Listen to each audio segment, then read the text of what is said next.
Thank you for listening to this talk. 1. Dedication to John Ramsay. I should first of all like to dedicate this talk to John Ramsay, who sadly passed away in Zurich in January. A hallmark of his approach was always to seek an explanation for observed structures, rather than impose an abstract and perhaps oversimplified concept. In many ways, it's a theme I grapple with in this talk.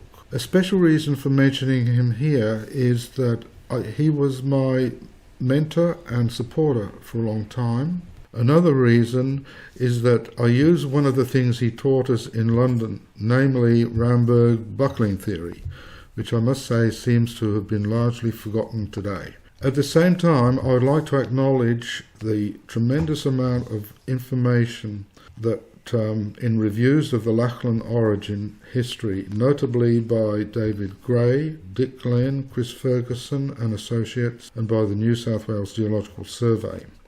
I referred to them constantly. 2. What the talk is about.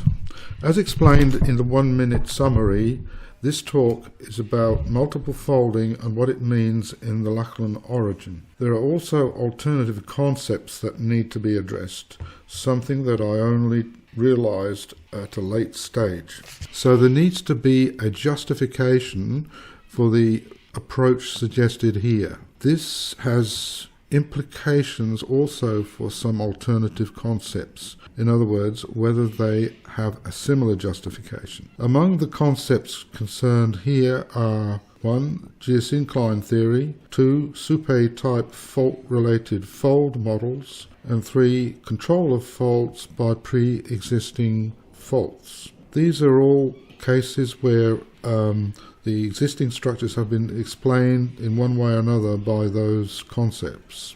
Section 3. Geological justification, prior extensional deformation. What I mean by this is extensional deformation in the formation of the basin before the folding began. Extensional faulting is acknowledged by most reviewers today, but there hasn't been sufficient field evidence in some cases or sufficient assessment of the sources that are relied on. As a result, there is still controversy about whether unconformities in the Siluro-Devonian are due to folding or extension. I learned just recently that Hans Stiller, a prominent supporter of the geosyncline theory in Europe, had catalogued every known unconformity in Europe and in much of North America as phases of folding. Basin formation was due to downfolding, in other words, geosynclines, the origin of the term. We inherited this theory as the Bowning, Tabaraban and Canimbalan orogenies, which were used to explain unconformities in the succession. This came about specially through the work of T. W. Edgeworth David and others in 1950. So I begin by questioning whether there has to be convergent deformation in the New South Wales Bowning and Tabaraban unconformities. As shown in the accompanying visuals, there is ample evidence today from marine seismic sections showing angular unconformities and even folds due to extension. Part 4. Geological justification. Ductile behaviour of sedimentary rocks in the upper crust. A frequently quoted assumption is that the upper crust is essentially brittle, based on geophysical evidence. However, I hope to show that this is very much not the case for sedimentary rocks. The first piece of evidence for this is about solution transfer deformation. My point is that this is the main mechanism in sedimentary rocks. It's observable microscopically and mesoscopically. There has not been adequate experimental verification because the process takes millions of years in rocks. So I thought I would show some examples from rocks from Switzerland from about the time of the last 2 reunions for John. In further reference, I should mention that there are excellent microscopic examples in many textbooks, including those of Hobbs et al. 1976, Vernon 2004, and the Ramsay Techniques volumes. It occurs especially in fine matrix material and clay-bearing rocks that show continuous, or in other words, ductile deformation. This includes tectonic stylites, pressure solution seams. It can be associated with veining as an accompanying brittle mechanism, but usually in restricted zones of on-echelon veins attributed semi-brittle shearing, where it is linked to pressure solution. Evidence from folds. Folding itself demonstrates that upper crustal, sedimentary and volcanic rocks are predominantly ductile in character. They show rounded hinges and regular wavelengths related to thickness and spacing of competent and incompetent layers.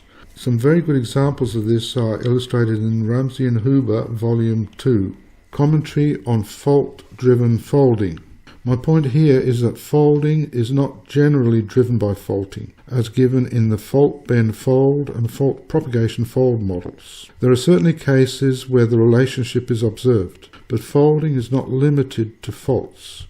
It usually occurs over wide regions independently of faults. For that reason, the models are rejected as a universal explanation for folds.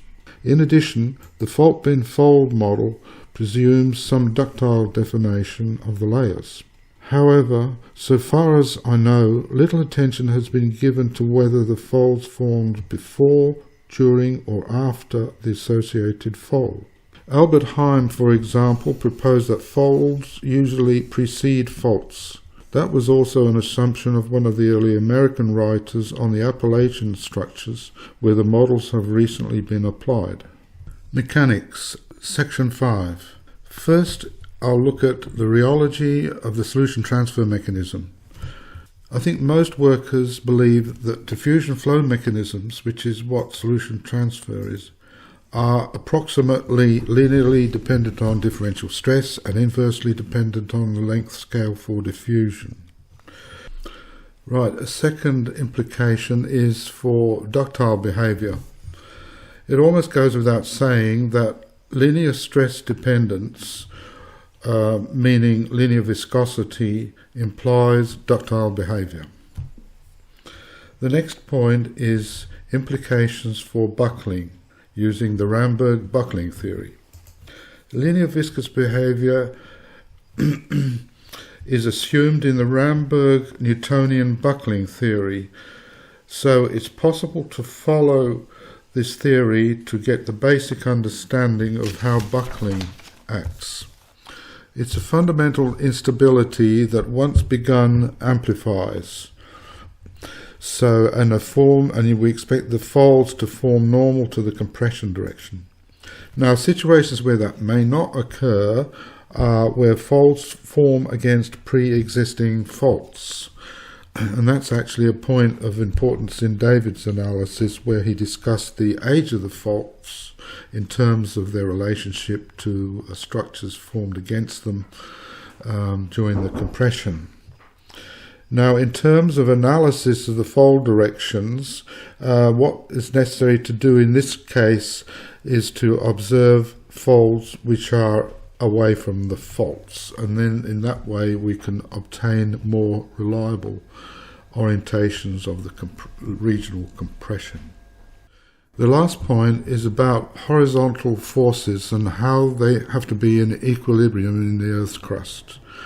These forces, in fact, extend over vast distances, as indicated by the world stress map, and therefore we expect our different fold episodes to have regional distribution, which is therefore the basis of correlation within the Lachlan Orogen.